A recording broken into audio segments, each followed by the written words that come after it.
Hey everyone, and welcome to our deep dive today. Yeah, We're going to get you up to speed on what's happening in cybersecurity in 2025. definitely. What's important for you to know right now? Yeah, some really interesting stuff happening. We've got incident reports, Mhm. threat analyses, research on AI, and even a couple stories about recent attacks. Yeah, it's a really interesting mix we've got. It is. It gives us a good snapshot of what are really the biggest challenges Yeah. and opportunities in cybersecurity today. Okay, so let's just jump right in. Okay. One of the things that really jumps out from these reports is just how fast and how impactful cyber attacks have become. Yeah, I The got Palo Alto Network's incident response report Mm-hmm. shows that 86% Wow. of major incidents that they handled Yeah. actually caused operational downtime, financial losses, or reputational damage. It's huge. It's huge. It's not just about losing money anymore. Right. These attacks can really cripple businesses, Yeah. disrupt critical services. And really shake public trust. Absolutely. And what's even scarier is the speed. Oh, yeah. The report says that in a quarter of the incidents, Bro. they analyzed attackers were able to get their hands on data in under 5 hours. That's crazy. And in 1 out of every 5 attacks, it happened in under an hour. So before you've even finished your morning coffee, Yeah. a hacker could already have what they came for. That's wild. And, a big part of what's driving that speed is What is it? AI. Oh, no. Yeah, unfortunately, we're seeing it weaponized in a lot of different ways. The report talks about how AI is being used to craft these incredibly convincing phishing campaigns. Oh, yeah. Attackers are using it to automate malware development and basically accelerate their whole attack process. Yeah, they're using it to just get faster and better at what they do. It's a scary thought. Yeah. They even ran an experiment where an AI-powered attack managed to get data out in just 25 minutes. It's a whole new level of threat It's wild. that we need to be prepared for. Yeah. But AI isn't the only thing to worry about. Uh-huh. We're also seeing this surge in insider threats, Right. which adds a whole other layer of complexity to this. The report mentioned that incidents linked to North Korea actually tripled last year. Yeah. That's a big jump. Crippled. Yeah. And it's really concerning how they're doing it. How are they doing it? They're disguising themselves as IT professionals Oh, wow. to infiltrate organizations. So they're not just hacking remotely. No. They're getting inside companies Yeah. They're getting inside. and blending in. They're blending in. And once they're in, Yeah. they can do some serious damage. What can they do? Install backdoors, Uh-huh. steal sensitive data, even tamper with source code. Okay, so we've got AI-powered attacks. Yeah. We've got insiders gone rogue. Yeah. What else is keeping security professionals up at night? Well, the attacks themselves are getting way more sophisticated. Yeah. The days of the single-point attacks are pretty much over. Right. Now we're seeing these multi-pronged attacks Mm-hmm. where the bad guys are hitting multiple weak spots at once. So it's not just one thing they have to worry about. Right. Have to worry about. It's like a coordinated assault Yeah. coming from multiple directions. Wow. The report says 70% of the incidents they investigated Wow. involved attacks on 3 or more God. areas of a company's defenses. So it's like they're coming from all angles. Yeah, they are. No wonder security teams are struggling to keep up. It's incredibly challenging, Yeah. especially when you consider that even old-school tactics like phishing are making a comeback. Wait, really? I thought phishing was a thing of the past. Sadly, no. Really? After taking a backseat to vulnerabilities for a while, phishing is back with a vengeance. Wow. The report says it's now the most common initial access point, Oh, wow. accounting for almost a quarter of all attacks. So what does all of this mean for businesses and for us as individuals? What's the bigger takeaway here? I think it really points to a fundamental weakness Hmm. in how we approach security. Okay. A lot of organizations are still struggling with siloed systems and a lack of visibility. Oh, right. They might be collecting security data, but they're not connecting the dots effectively. The report actually found that 75% of the incidents they looked at Yeah, had evidence buried in logs somewhere, right. but nobody noticed it in time. Right, they just weren't looking in the right place. Yeah. Or they weren't connecting the different pieces of information. Right. And gaps in visibility are especially problematic in cloud environments, Makes sense. which are becoming increasingly common targets. Uh-huh. The report says that 40% of cloud-related security breaches stemmed from assets that weren't even being monitored. So they didn't even know. They didn't even know they were there. Wow. And on top of that, Yeah. you have the issue of companies being too trusting internally, Okay. giving employees more access than they really need. Yeah. That's another major vulnerability. The report found that 41% of attacks Wow. exploited excessive privileges to move around freely within a company's network. So they're already in, Yeah. and they're just getting more access? But they're getting more access. Wow. It all boils down to this. What's that? Simply patching vulnerabilities isn't enough anymore. Okay. We need a whole new way of thinking about cybersecurity. Okay, so we've talked about the challenges. Yeah. In the next part, let's dive into what companies and individuals can actually do to protect themselves in this increasingly complex environment. Yeah, because there are things you can do. What are some of the new strategies and approaches that are emerging? We'll dig into all of that right after this. Sounds good. Welcome back, everyone. Yeah. Before the break, we were just discussing how much the cyber threat landscape is changing. Right. How those traditional security approaches just aren't cutting it anymore. Yeah, we can't just sit back and wait for the next vulnerability to be discovered Right.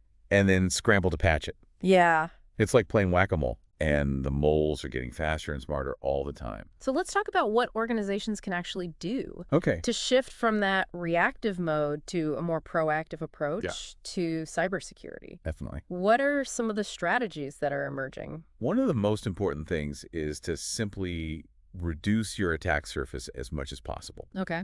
You know, the less software you're running, the fewer potential vulnerabilities you have to worry about. It's like decluttering your digital life. Exactly. Yeah. Get rid of anything you don't absolutely need. Yeah. Can make a big difference in terms of reducing your risk. What about newer approaches like chaos engineering? I Mm. read an article about that from Reversing Labs. Yeah. Sounded pretty interesting. It's definitely gaining traction.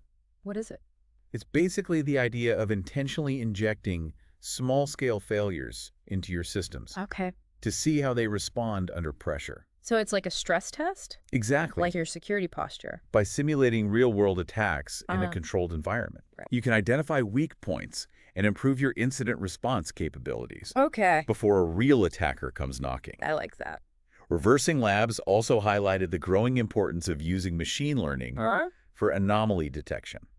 How does that work? Well, AI and machine learning can analyze huge amounts of data Okay. to identify patterns and deviations from normal behavior. Okay. This can help security teams spot subtle signs of an attack Okay. that might otherwise go unnoticed. So they can see things that humans can't. Exactly. It's like having a super-powered security guard Right. who never sleeps. And can see things humans can't. That's right. That sounds incredibly powerful.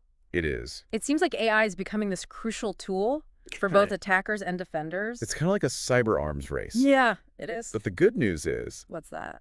AI can also be used to level the playing field Okay. for smaller organizations that might not have the resources Right. to hire massive security teams. So we're seeing a lot of innovation in AI-powered security tools Okay. that can automate tasks, analyze threats, and help prioritize risks. So it takes a lot off their plate. It does. I was really fascinated by that blog from Cloudflare about building AI agents for cybersecurity. Oh, yeah, that's really interesting stuff. Yeah.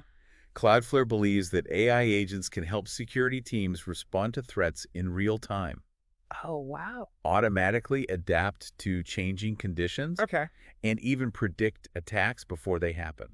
So it's like they're ahead of the game. That's the goal. But AI isn't the only exciting development in cybersecurity.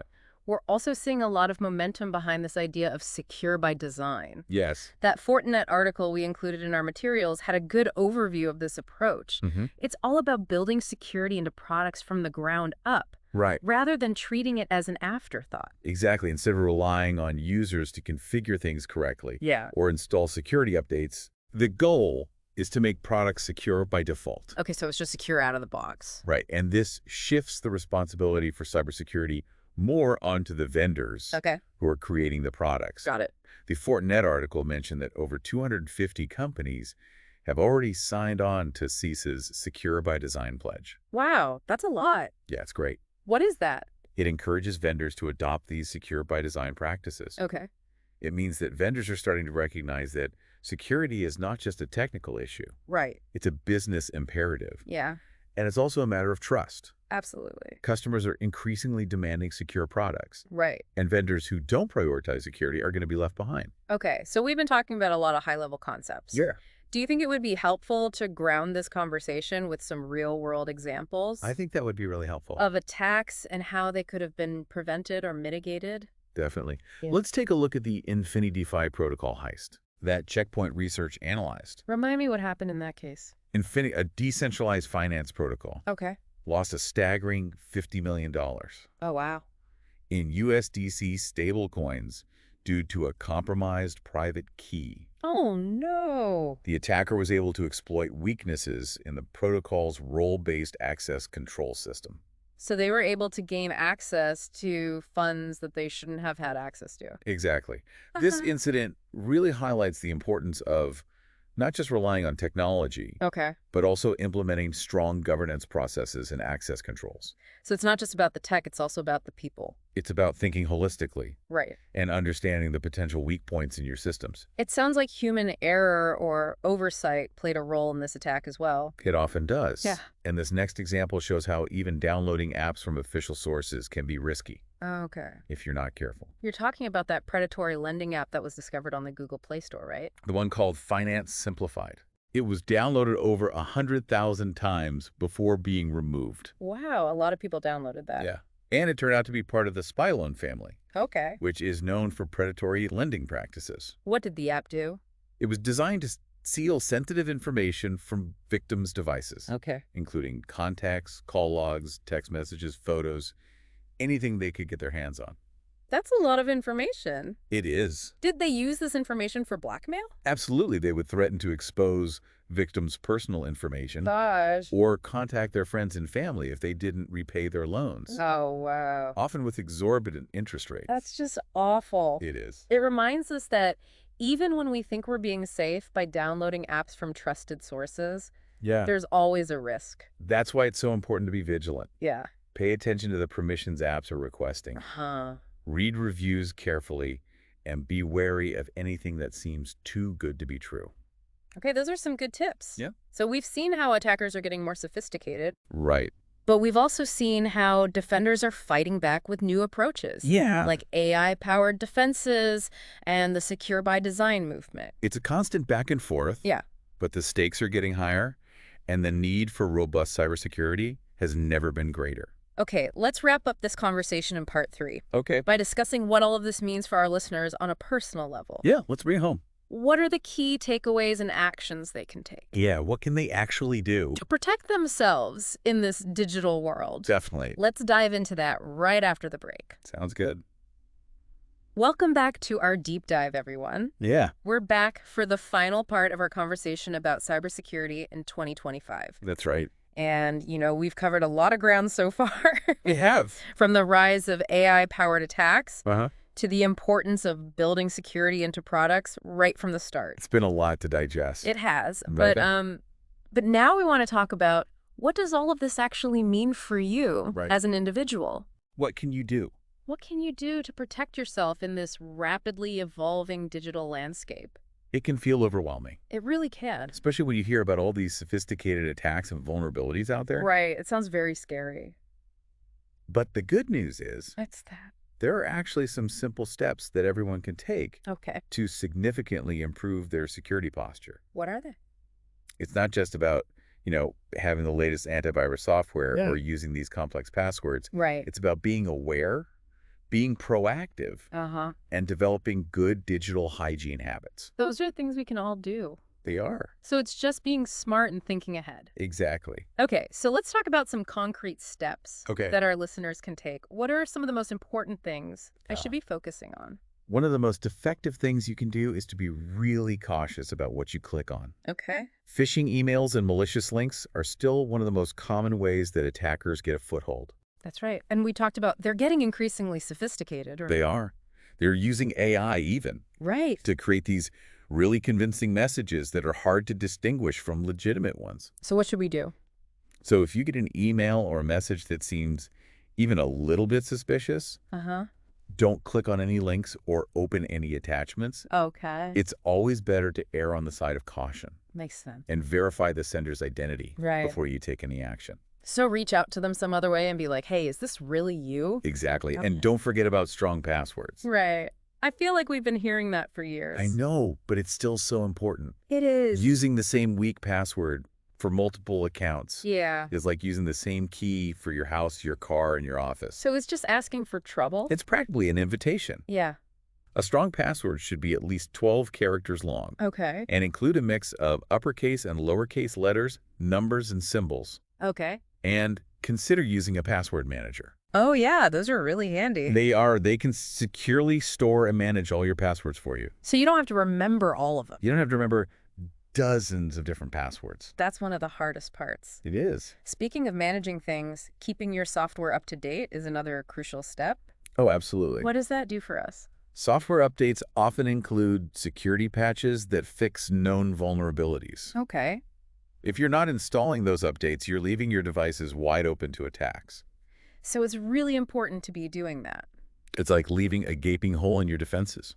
And it's not just about your computer or your phone, right? That's right. Think about all the other devices that are connected to the internet these days. It's kind of scary to think about. I know smart TVs, smart speakers, even your refrigerator. Everything's connected now. It is. And each one of those devices is a potential entry point for attackers. So we need to be thinking about all of those. You do make sure you're updating the firmware on all of those devices regularly and keep an eye out for any suspicious activity. Okay, so we've talked about being careful about what you click on, Yep. using strong passwords, and keeping your software updated. It's a good start. What else can people do to stay safe? Be aware of social engineering tactics. What are those? Attackers often try to manipulate people into giving them access to sensitive information or systems. Well, they're trying to trick us. They might impersonate someone you trust. Okay. Or create a sense of urgency, or use other psychological tricks Oh, wow. to get you to let your guard down. So basically be wary of anyone who's trying to pressure you into doing something you're not comfortable with, whether online or in person. Exactly.